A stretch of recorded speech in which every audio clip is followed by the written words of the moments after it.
Софрониевски, да, тука е експерт. Зоран Софрониевски од Битола е лице со оштетен вид и не може да го види нашето богато културно наследство. Но сега, преку допир на тактилни слики, може да ја почувствува убавината на фреските, иконите, мозаиците од Хераклеја, како и други експонати кои се дел од постојаната поставка на Битолскиот завод и музеј. Разбравме дека овде се работи, ја сега не знам, не ми рековте кој е авторот, се работи за позната слика, се работи значи за слика на девојче. Слепите лица оваа можност преку допир да доловат дел од културното наследство ја доживееја со многу емоции. Стварно ова е прекрасно на некој кој нема појма како изгледа ангел, како изгледа светец. Тие може да опипаат со своји раце да го најдат ангелот Свети Ѓорѓе, кај се крилјата, каде е круната.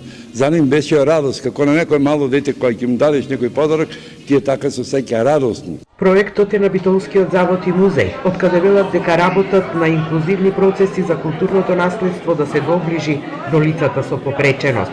Тимот кој ги изработи тактилните слики, овие вештини ги стекнал на обуки со странски експерти. Со помош на Брајово писмо, значи на Брајева азбука, ние го даваме описот на предметот, а тактилната слика значи релјефна, таа може да се допира и со посебни знаци и шифри на самата табла, конкретно слабовидите и слепи лица добиваат представа за каков предмет се работи и кратка приказна ексклузивна за самиот предмет.